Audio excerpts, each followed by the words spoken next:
Now we can move the camera and give you a different perspective on this and show you what would be available using the two different techniques to the person viewing my position from the front. Okay. From the standard braced position, I have to expose a good deal of myself in order to pick up my target line. And this is what we're trying to avoid with the use of the rollout position. By comparison, I can take the double kneeling position behind the barrier line, shoulder the weapon the same way I did before, and as you can see from that perspective, now I have much less of myself exposed, and I can still bring the target under fire and keep myself behind hard cover at the same time.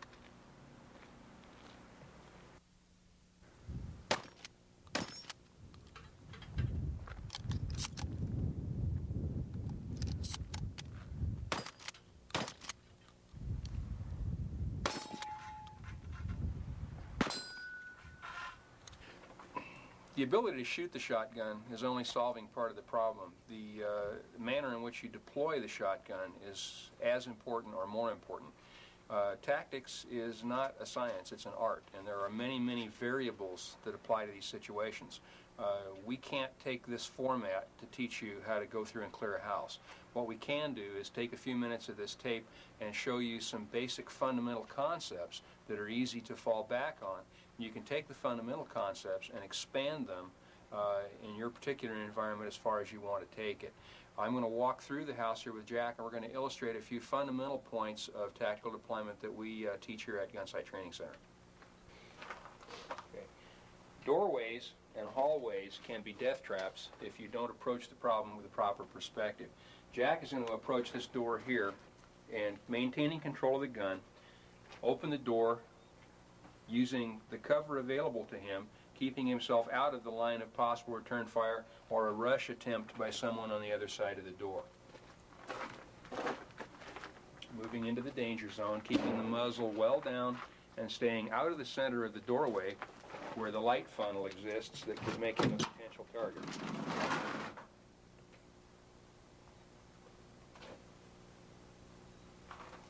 Once again, keeping the muzzle back against a grab attempt, entering the door and getting through it as smoothly as possible. The shooter has now made a serious mistake.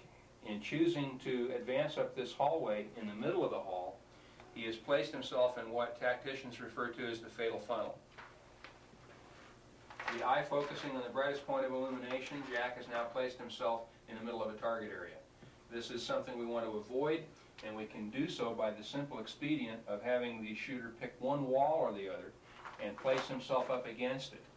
The difference is remarkable. Simply by pulling himself into that shadowed area, it makes it much more difficult for a potential adversary to pick him out of that wall as he advances to the next problem.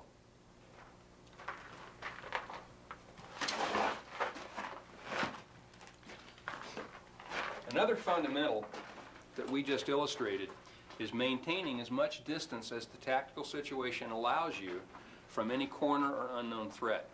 By advancing with the muzzle elevated, you're running the risk of having someone else partially in control of that weapon.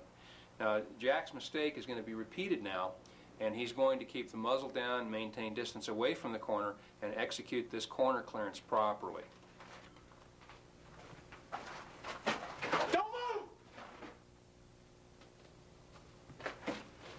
Correcting the mistake he made the first time, Jack has approached this corner now and maintained his distance and kept the muzzle down so as not to give any potential threat around the corner a warning that he's coming.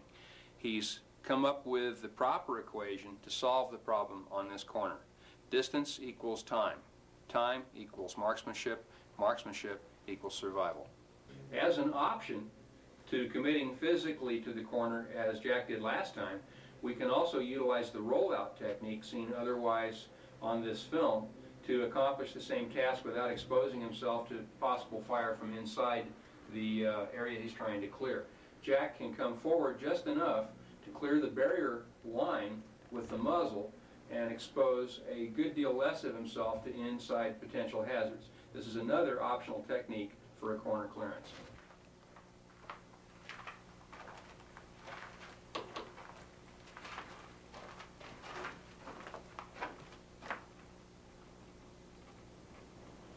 As you can see, what you don't know can hurt you. Jack's mistake in bypassing this door was placing something to his rear that he has not yet checked. Nothing is secure until you have rendered it secure or checked and seen that it's secure. Let's try that again and do it properly.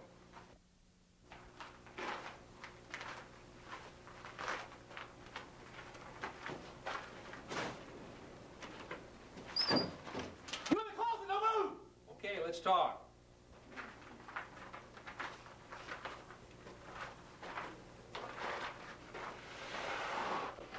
Having done a pretty good job up until now, Jack has snatched defeat from the jaws of almost certain victory by committing a cardinal sin. Noise is also a target indicator. In moving along this wall, which is a proper idea in this particular situation, Jack has made the mistake of putting his back against the wall, dragging garments, the heels of his shoes, and so on along the wall and floor, and creating a sound signature as he tries to approach this doorway unobserved. Remember, sound is a target indicator. Jack can make that same approach, use the wall to his back without dragging, and accomplish the same task much more cleanly, as he will demonstrate now.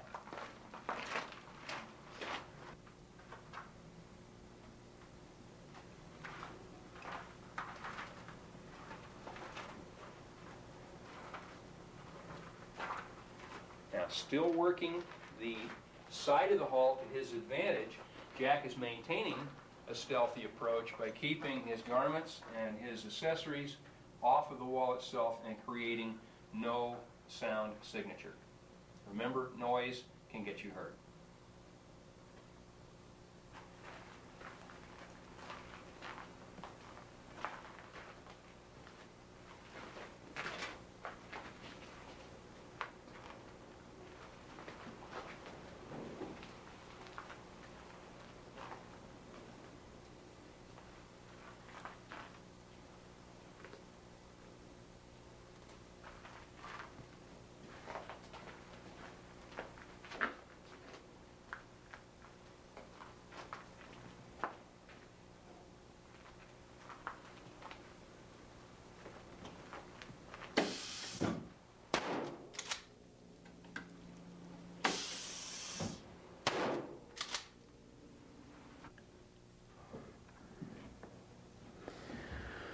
The shotgun is probably the most misunderstood tool in the defensive arsenal, and at least part of the responsibility for that misunderstanding is attributable to Hollywood and television.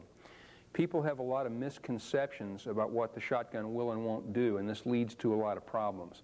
To clarify some of these misconceptions, there's a couple of points we'd like to go over in this setting, and one of these is the subject that pertains to the zone effect of shotguns.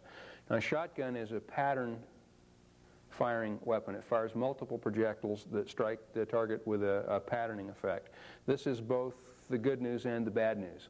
A lot of people, due to the entertainment media, are of the opinion that this effect takes place at the muzzle, and that when you fire a shotgun, some big ball of destruction forms up there and rolls down range like some giant boulder. This, of course, is totally erroneous. When the charge exits the muzzle, it's the same size as the muzzle, and it can't be anything else. Therefore, the effect that is going to have on a target at a distance of 6 to 10 feet is a great deal different than it's going to have at 6 to 10 yards or at 15 or 20 yards. Now, this is also an attribute, and as long as you understand how this patterning effect takes place and learn how to use the weapon within the specific envelope of your ammunition, it works out quite well. What we need to do is define those parameters, and we refer to this as zoning. Now, people need to understand that what we're talking about here is distance from the shooter and the effect that the shot pattern will have at that point. In what we refer to as the A zone, which is basically from muzzle contact, and understand that these definitions by necessity have to be a little random, because as has been discussed already, a lot of this pertains to the load you're shooting, the manufacturer and the particular type of buckshot, and the barrel on your particular gun. And these things are variables that we can't control. So the only way you're going to understand where your particular parameters are is to go out and pattern the gun as we did on the range before. Now, the A zone is that area wherein your patterning effect is so minimal as to be discounted. The weapon is still very effective, But when you employ it, you have to think of that thing in terms of shooting a single projectile. And we're talking here from double arm's length out to, depending on your gun and load,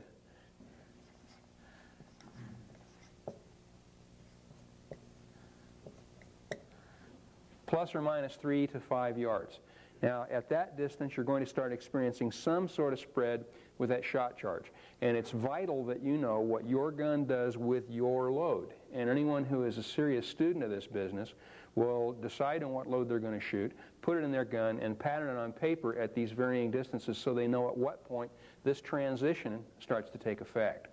Within the A zone, we shoot the shotgun as if we were firing a single projectile. It must be aimed. You can miss quite readily at that distance with a shotgun, and this is one of the first fallacies that we want to do away with. Within what we refer to as the B zone,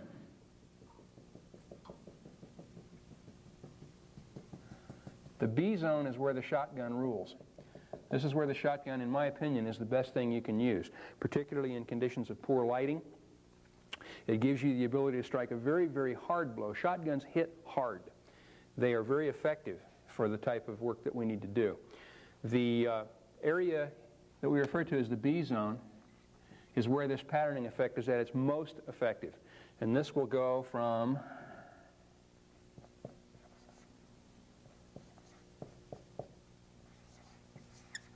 about plus or minus 7 to plus or minus 20. And again, the deciding factors here are the load you're using and your barrel. And no one can predict for you successfully what this is going to come to. You have to take your barrel, you have to take your ammunition and go try it. And if you change ammunition, the whole equation may change. You have an entire different effect with a different load. The personalities are attributable to shotgun barrels. They're just like people, they're all different, and you have to find out what yours likes and what it doesn't. Within this area, if you're off by a little bit, that patterning effect will take over for you, and it will take care of your problem. You don't need to be able to hold on a shirt button. If you're off by 2 or 3 inches one way or the other, the terminal effect is going to be the same. Within what we refer to as a C zone,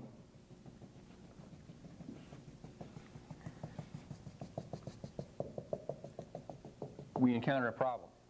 Within the C zone, the buckshot that we use the shotgun with most frequently may or may not be effective.